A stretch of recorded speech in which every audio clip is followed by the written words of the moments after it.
Hi, I'm Paul. And I'm Tiffany. To some, we could be called career wizards. And to others, sometimes we seem like therapists. However, we definitely are not. But for you, we are the co-hosts of the Career Boosters podcast. So, what I tell myself now, keep yourself as priority, your mental health and your personal requirements and your career growth is important.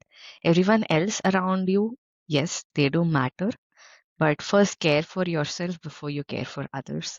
I think that's exactly what they tell us when we board a flight. But we probably listen to it then. But when it comes to life, you're always trying to save other people before saving ourselves. All right. Hello and welcome to the Career Boosters podcast, season 3, episode 26. As we continue to maneuver through we'll call it springtime recovery for Tiffany and I. We just went through a very busy and hectic last 2 semesters. There's a lot of change coming to the School of Business, to the MBA program, and I think just in general, change is a part of our constant evolution as humans and business professionals. It's how we adapt to this change. It's how we understand that change will happen and how do we react to it. Today, we have a very exciting episode. As we mentioned in the last couple of episodes, we get to kind of interview anybody we want right now, which is really fun. And this year, we have a part-time MBA student talking about their quarter life crisis. I am sure that change is involved in that. I am sure there are ebbs and flows, ups and downs, and at the end of the day, looking at challenges as opportunities to grow. Varsha, one of our part-time MBA students, is here to join us today. An energy professional looking at strategy and operations, transformation, including project management with a very large energy company and here in Canada. Varsha, let's jump in. First question. What is the story behind your decision to embark into an MBA journey right now? MBA journey, I think it was in the making for last couple of years for me, but hadn't decided when it was the right time to do it. Probably when I moved to Canada, it felt like the right time because it was closer to home, because where I'm staying, it's closer to the university. That's one reason probably I started MBA. But apart from that, the other rationale for doing MBA is I see the way how leadership is getting changed in the existing domain with AI interfaces coming through. And before that, it was a lot of conversation about data management, so on and so forth. So I really wanted to understand what is out there. And my key interest area has always been strategy. So wanted to understand what more I can develop when, in next stages as I grow as a leader. So I thought MBA definitely fits into that story of mine. That's so cool. It's, I love that people come in and talk about, adapting to change and understanding that there's this new thing called leadership in front of you, and you have to kind of have the theory, have the background, the education to kind of really look at conquering things. And I really value and look at that really as a really cool way for professional and personal growth. When we think about the MBA so far, you started in September of 2025. What's been your favorite part of the MBA so far? So far, it's been the people because I come from a strong technical background, engineering, and been around mostly chemical engineers to be precise, maybe other people during my other conversations. But once I joined MBA, the floodgates just opened there. It was not just engineers, but I was talking to doctors, nurses, lawyers, and the kind of inputs that they bring into any discussion that we have, probably I have never thought about it. And also goes to say where I worked with people who have done military service because they see the world very differently than how normal civilians do. So that kind of opened my eye to see what is there on the other side of the globe. Perspective. Oh my goodness, the value of perspective. And I think the MBA is the most interesting petri dish of all sorts of perspectives. And all sorts of stuff grows in petri dishes. And I think all sorts of stuff grows in the MBA from that perspective, which is really cool. And you're bringing to us a unique perspective today. When we asked you about what you might want to chat about, you gave us the most interesting phrase of going through a quarter life crisis. So let's just start with, What the heck is that, and why is it top of mind for you? Quarter life crisis, basically assuming I'm going to live up to 100 years. So I hold a bandwidth between 25 and 35 years, people in that age group, what sort of confusions that they go through in life. Because you assume by 25 you're graduated, you have a reasonable job, and if you're looking into a job perspective, not an entrepreneurial perspective, you think your life is sorted and you kind of know how you want to go, like job jumps or do an MBA program or do extra work and, go further. But most things do not happen per plan because fundamentally we are taught that this is the strategy for success when we grow up. Maybe that works till 24, 25, but that's when the life's curveball hits at you. And then you're like, okay, COVID happened, AI boom happened, and then everyone started going behind machine learning. So those were some of the things which we did not anticipate when we grew up. So at this point in time, maybe as like, okay, this is how my life projection should look like. It's not that way. So how am I going to manage it? That is quarter life crisis for me. And we're all looking at each other. I'm like, oh, it's my turn to ask a question. So I was like, yeah, I was contemplating everything that you were saying, and I was just thinking very deeply around like this thought around we should have a plan, right? We should have what does success look like? I should be in this role, but then how do you expect something like COVID? How do you expect something like AI to take over all of these things, right? And Right. when I think about even proper and what I learned as facilitation for adult learners and how that has changed so much in the world of education, I think Tiffany and I now, a quarter of our classes are all around like how do you interact with a large language model? How do you interact with AIs to help you learn more about yourself? And I can Right. tell you 10 years ago, that was nothing that we ever even thought about. So, Yep. and I can't even imagine in the world of engineering and in the world of like big business, like we're talking billions of dollars of business and how impactful that's going to be. And so, very interesting. So as you mentioned, you grew up with these expectations around kind of how things were supposed to be and how life should look. What did that path look like for you? And when did you start to kind of question it?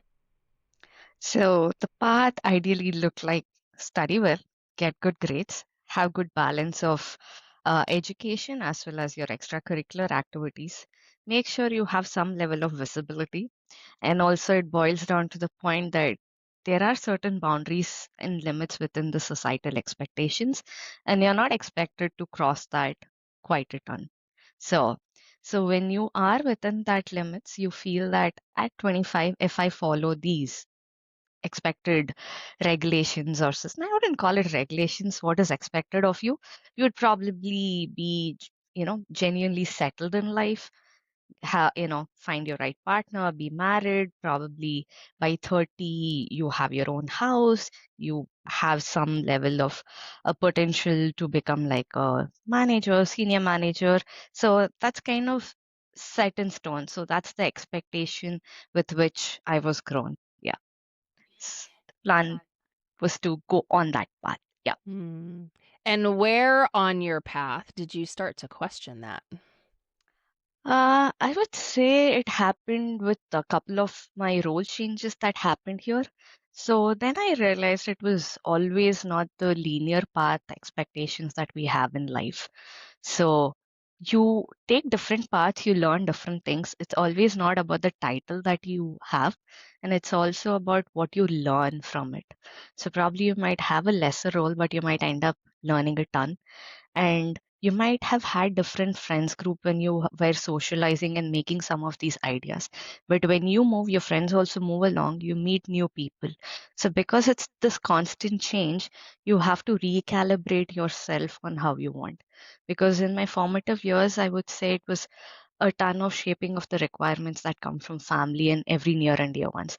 But once I moved out for my master's in India, and then after that, coming here, talking to people, the ideas change on what is right and what is wrong. It's a gray zone. So I have come to an acceptance with the gray zone, which my friends have fairly warned me about that. That's a good thing that you're going because I used to be completely binary, zeros and ones. So right away, is always accepting that there's a gray zone and things won't go according to plan. Hmm. Life, I think, is lived in the gray, and I think that's Hmm. hard for everybody to navigate gray. But to your point, some people are perhaps socialized or just are naturally a bit more black and white, or would prefer more Hmm. black and white. But gray Right. is tough. And Hmm. I find in the gray sometimes is where we can't see things that we like stub our toes on. Like it's maybe harder to see and avoid some of the blunders that end up showing up in the gray. And that's something that you had mentioned, that some of your biggest learnings have come from like stubbing your toe or worse Yeah. along the way. Can you tell us a Hmm. little bit about that?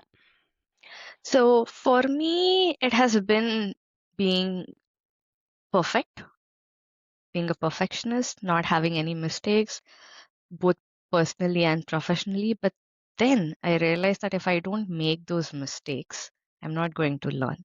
I will not go out and ask someone if I don't make those mistakes. And personally, also, you always want to be right when you do it.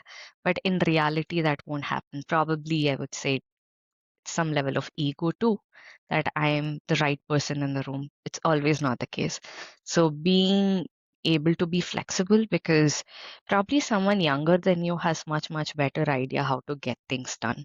So being able to ask that question, get that guidance would probably be helpful. Yeah. I'm curious first before Paul goes on, is there a specific, you talked about not making mistakes, perfectionism. We've had people talk about that. I think it's just a shared human experience of not wanting to make mistakes. Is there one that you can think of that you're willing to share that really taught you something and you didn't come across as perfect? Mm, Probably think of recent artworks that I've been doing. I do a ton, but I don't put it a lot on social media because I personally am not satisfied with the way it looks. But when some of my friends even come home and take a look at it, they're like, this looks very beautiful. You should probably put it in an exhibition. I'm like, that looks so ugly, because I become my own self critique that it doesn't look good, and it never gets out of my house.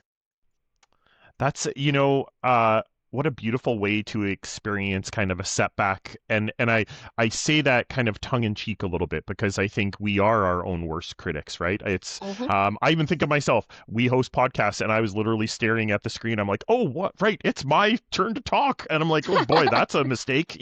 But I think at the end of the day, when people give us a really valuable piece of feedback of something is beautiful, Hmm. it's how do we just take that in. And I'm Right. gonna go back to just something that you talked about learning from mistakes and learning from these things. I mean, you go on to Instagram or TikTok or any sort of social tool, there is some talking head that's going to talk about going out and go and make mistakes and do all of the things that you should do. Mhm. What I find fascinating is we are sitting here as three business professionals in Edmonton, Alberta, Canada, and we're saying the exact same thing. We're saying, you have to go out and you have to try new things and Mhm. challenge yourself to think differently and make mistakes because that is where you learn, which is so cool. So learning, the MBA, you do a lot of learning. How did this or was this a part of your initial plan? Learning, definitely yes, but not the type of learning that I was expecting. This is above and beyond what I was expecting. Be it sitting in the marketing class, econ class, or global business environment class, everything was very different, because when people start talking, you see everything differently. So I, coming from like just energy background or little bit of FMCG, I don't get to see those sectors. So that, I think, has been very good for my learning. And also how people see business is from a different context, because working with net impact or being a business professional, I was never able to understand the fact how MBA students or as business professionals can fit into the non-profit or non-government organizations. So doing that, like trying to understand their expectations, what they are willing to offer the society, it does not matter what is the dollar value at the bottom in the end, because there's a bigger picture on what your objectives are than what value you drive. So value is defined very differently for different people. So many of us, it could just be the money, like how much money I'm giving back to my shareholders, but sometimes it is the stakeholders who are important. So trying to understand the differences between that. And again, another valuable perspective, right? Putting together different perspectives to get a different expanded view on value. Value is such Mhm. an interesting word. And we're back to just still more perspectives because you bring another bit of a different one being a part time MBA student. And so you're trying to gather and learn these different perspectives, challenge your expectations while doing all the other life things as well. Mhm. So walk us through how that shows how perfectionism, trying to do things right, learning, unexpectedness. How do you manage all that while you're also managing the whole part of life that you're fitting into this too? Frankly, I've dropped ball on many of those things at many times. I can't catch all the balls Mm-hmm. at once. So when it comes to school, having good time in the evenings so that I can get my schoolwork done so that I don't disturb my actual day work that goes per plan. But if there are some days that I have to do extra work, then college work can sit. But between those two, I probably miss out Varsha as a person because she needs some time for herself, be it like sitting down, doing some art, going out, talking to people, just unwinding altogether. I think that's where most of the times I don't focus much on because you end up giving most of the time to where there is external requirement than where there is internal requirement. So I would say coming out of quarter life crisis is like, you are important, Varsha. Just remember that. Like Mm. that's stuck out there. Isn't that beautiful? I wish we could all just tell ourselves that is you are important, right? And I Mhm, think that we are perfectly imperfect at the same mhm. time, right? Like Yeah. we have this way that we live life and we try to live it to the best that we can. We live in the gray all the time, and Mhm. sometimes that gray gets a little darker and sometimes it gets a little lighter, and we Right. maneuver through that, right? Which is really interesting. When you think Mhm. about being in this quarter life crisis, you have all of these things that are being asked of you. You're an MBA student, you work for a big energy company. How do you know when you're going to be kind of like through the mess and like into a little bit more balance, a little bit more of the lightness and the gray? How will you know? So what I know from quarter life crisis is that you're always going to be in that mess. You'll never get out of the mess. Either it gets too dirty or it's going to be less dirtier, but it is always going to be dirty out there. So, how are you going to manage that is up to oneself, I would say. That's what we'll have to work around with. Yeah. And I wonder what is the sign when you've moved on to a different kind of mess, right? When does a quarter Hmm. life mess kind of change as we're heading into midlife mess or such that you're right, life is messy, the messy middle, we like to call it. The middle is a big part of life. And Right, so if we look at this mess and understand that we're always going to be in it, there's no destination to get out of it. right. Now that you've been in it for a little while, if you could go Mhm. back and tell yourself something at the stage when you kind of see yourself going into it, that hindsight is 2020, what advice would you give yourself if you could go back in time? The advice that would go back in time, so that is just out of COVID. So, what I tell myself now, keep yourself as priority. Your Mm-hmm. mental health and your personal requirements and your career growth is important. Everyone else around you, yes, they do matter, but first care for yourself before you care for others. I think that's exactly what they tell us when we board a flight, but Yeah, we probably listen to it then. But when it comes to life, you're always trying to save other people before saving ourselves. yeah, yeah. What a wonderful anecdote or analogy to kind of, think about um, how to put yourself as a priority. You're not losing those people that are with you or that you're trying to care about, but if you're not well, you're not going to have the Mhm. wellness of others. So Right. yeah, that's a really fair thing. If you look at, so our primary audience is MBA students. MBA students live in this window of 25 to 35 years old. Mhm. Anybody that's kind of coming up against this like quarter life crisis, this, oh my gosh, there's so much ambiguity, there's so many weeds, there's so many gray pieces. What's one little honest piece of advice that you would have for someone kind of either stepping into this for the first time or like really fully right in the middle of it? Good. So, a story that works for someone else is not your story. It will definitely not work for you. But that being said, networking becomes important here because try to understand what from someone else's story can be helpful for you or what you can learn and adapt from it. And don't assume that 100% story of someone who's been successful is going to work for you, because maybe some of them come from a different technical background or familial background. So that probably shapes what they think and how they do in life. And that has done wonders for them. So probably it might not work for you or me or someone else. And trying to understand how introverted or extroverted you are. So that actually helps you to know, like, I want to do it. I want to probably go out, network more, get a job, grow further in my career. But if I'm an introverted person, I'm going to kill myself doing it. So, which is me basically. So, in that case, I will have to balance out. Okay, I need to do it. I need to talk to more people. I need to understand. So, maybe have like do 1 or 2 per week rather than having the energy to do like 5 and then feel burnt out and not do anything else. So, trying to understand who you are becomes important. Yeah, and we're back to expectations, right? What expectations are we putting on ourselves on how we should do networking? We should Right. ourselves all the time, right? Find Hmm. your own expectation. I love that advice. Find your own way to do it. You know what's important, and Hmm. understand the difference between asking for someone's advice versus asking for someone's experience, right? So Hmm. when we go networking, all of those pieces, but find your own balance. Don't listen to anybody else's shoulds. I love that. Right. I'm just going to add one small Mhm. thing. We always make jokes about the blind leading the blind. You cannot, like you said, just because something worked for somebody else does not mean it's going to work for you. That's why Hmm. the experience is so important. And so Right. I just wanted to put that little like blind leading the Mhm. blind thing, because I think that we think there's just one path to everything. There's really not.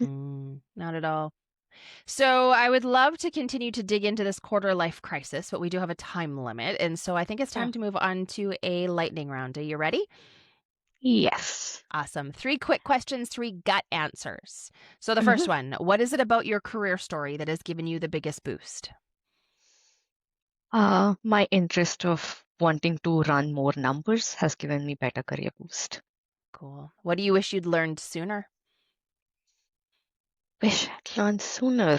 Mm, I know. Varsha is the priority. I like that theme.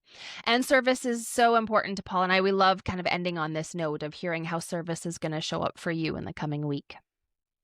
This week, probably trying to work my way through net impact again. So, set up some time and have a conversation with the team to see what I can start doing again next year. Awesome. Love it. All right. We always end on Paul's random question. What do you got, Paul? Yeah, what I have found so fascinating, it's we have Varsha here. She is an engineer. She is very analytical driven. The parts that have sparked the most curiosity in my own mind, I would love to hear about the painting, the creative side of Varsha. What does that look like? Mm, Okay, I can show a sample. This is actually a gift I've prepared for someone, not given it off. So, it's what this looks like. By the way, colors, amazing. Both to Tiffany and I are going to be right into as much color as possible. So that's awesome. Very beautiful. Thank you. What's your favorite medium when you're doing creative stuff? Acrylic and sometimes pen and paper. So I like mandala and Zentangles. So for those, I prefer pen and paper. I don't even know what you just said. I'm going to have to go look that up.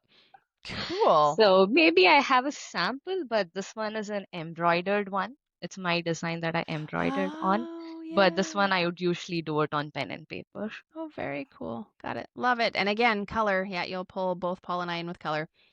Varsha, I think that's actually a really interesting metaphor for you is that you are structured but colorful, right? Both of the Mhm. things that you just showed had structure to it. It had defined Yes. shapes, but it had color and creativity and all Mhm. sorts of things kind of pulled in one.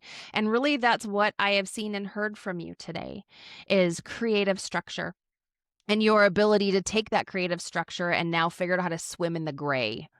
And that I think as we grow up, there's many of us that grow up black and white perhaps and realize, uh-oh, adulting Mhm. is a whole bunch more gray than I ever thought it Right. was going to be. And so welcome to this quarter life crisis. And, I'm not so sure it's something that we talk about enough. When we hit this wall of here's what I expected my life to be and uh-oh, you know what? Life is a little different. How do I navigate that disconnect? And so you surfaced that beautifully.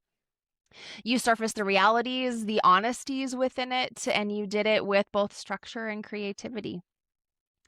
And I think for me, as Paul talked about the stuff that sparked his curiosity throughout here, is this theme, because you said it 3 times, about how do I make sure that I am my own priority? Yeah. And so thank you. Thank you for surfacing that and for making yourself your own priority. You just spent, right, 25 minutes with us talking about you and sharing your experience and how you make yourself a priority so that others can do the same thing. What a beautiful way to both serve yourself and others at the same time. So thank you for being here and for offering some awesome wisdom. Thank you, Paul. Thank you, Tiffany. Really appreciate the opportunity that you gave me to be here and speak what I wanted to speak from my heart. And yes, let's be important to ourselves. Oh, I love that. Let's be important to ourselves. Yes, let's. Thanks, Varsha. Thank you. Bye. All right, key takeaways, and it's not going to be surprising at all because I think this was said about 4 times now, and it's the last line she said, and it was a red thread through this all. Let's be important to ourselves. You know, how do we have all the balls in the air and not allow the ball that is ourselves be the first one to drop? Because it seems to be the first ball that we're like, oh yeah, we can let that go. And I had a thought when we talked about the proverbial oxygen mask, right? We know that metaphor, but this week I actually was thinking something different.